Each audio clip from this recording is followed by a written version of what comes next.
2020 का ये बजट उम्मीदों का बजट है, क्योंकि इस बजट से लोगों को उम्मीद है कि देश की अर्थव्यवस्था में एक नई गति आएगी। बात करने के लिए हमारे साथ मौजूद हैं वरिष्ठ कैबिनेट मंत्री प्रकाश जावड़ेकर जी। प्रकाश जी, उम्मीदों का बजट न्यूज नेशन ने हमेशा से माना। हम आपसे ये जानना चाहते हैं, क्या ये उम्मीदों का बजट वैसा ही है जैसा आप चाहते हैं कि देश के सामने हो? आपको लगता है कि इससे बड़ा बदलाव, मूलभूत परिवर्तन आ सकता है?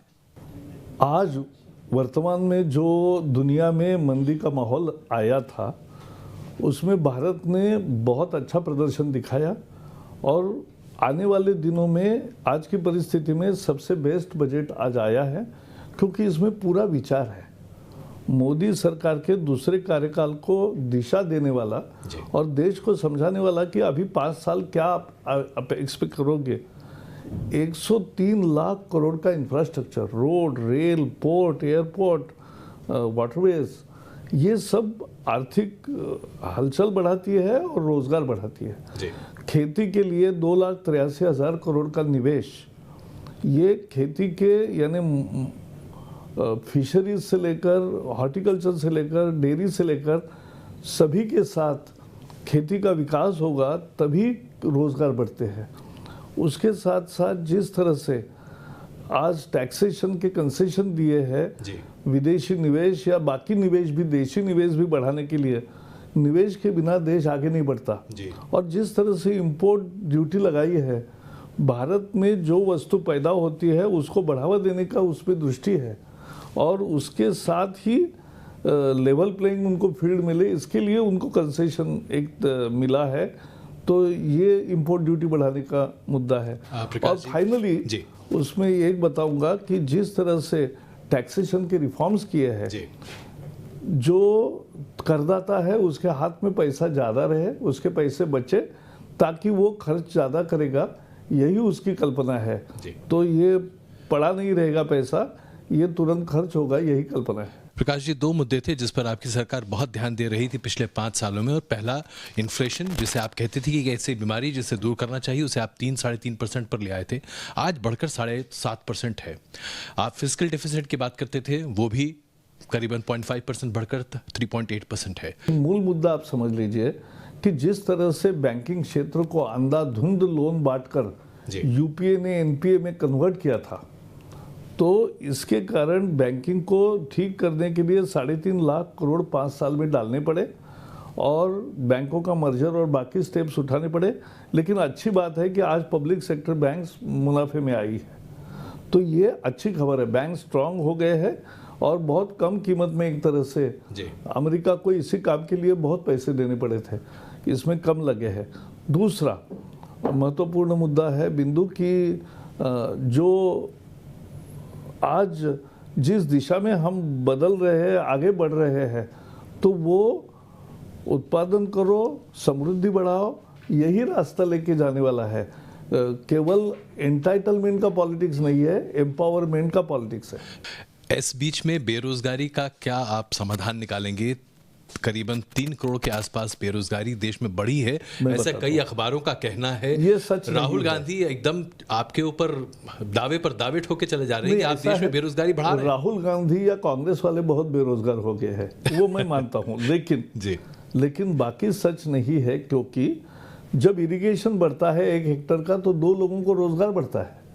जब इंफ्रास्ट्रक्चर बढ़ता है तो एम्प्लॉयमेंट बढ़ती है।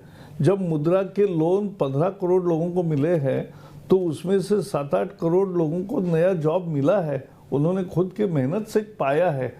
जो बाकी सारी सेवाएं का विस्तार होता है, तो उसमें से भी रोजगार पैदा होता है। अपने देश में मुद्दा यह है कि रोजगार आंकने का एक सही पद्धति नहीं है और बहुत सारे क्षेत्र में इतने काम लगे हैं, नए निर्माण हुए।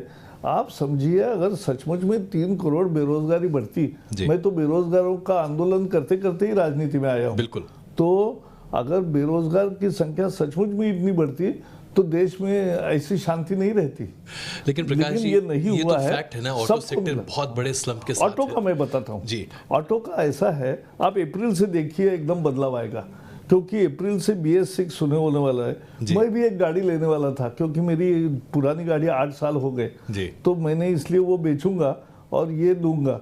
लेकिन बीच में मैंने गाड़ी देखी तो मैंने कहा चलो अभी अप्रैल में आ ही रहा है BS6 तो प्रदूषण भी कम होगा, मैं भी पर्यावरण मंत्री हूँ तो मैं भी अप्रैल में दूंगा। तो लोगों ने पोस्टपोन भी किया है ये नए बदलाव के लिए। और दूसरा वो अभी दीपावली के समय हमने देखा, लास्ट दीपावली टू ये दीपावली फर्क हुआ। हाँ। अच्छा 0.3 बढ़ा, लेकिन बढ़ा। प्रकाश जी, अभी मेरी बात हो रही थी चिदम्बरम जी से, उनका ये कहना था कि भारतीय जनता पार्टी से ये पूछना चाहिए कि जिस पंडित नेहरू को पानी पी पी कर लोग कोसते हैं, उन्हीं के द्वारा स्थापित किए गए हेवी इंडस्ट्रीज को आज बेचकर देश चलाने की बात कही जा रही है। ये सच नहीं है। वही मैं आपसे पूछना चाहता हूँ, क्या सच है, क्या भ्रम है? नहीं, भ्रम नहीं, मैं बताता हूँ। अपने यहाँ पूरी मालकियत बेचने का पिछले 5 साल में एक आधी उदाहरण होगा जी। और अभी शायद बेंच पर एयर इंडिया है जो चिदम्बरम भी बेचना चाहते थे जी।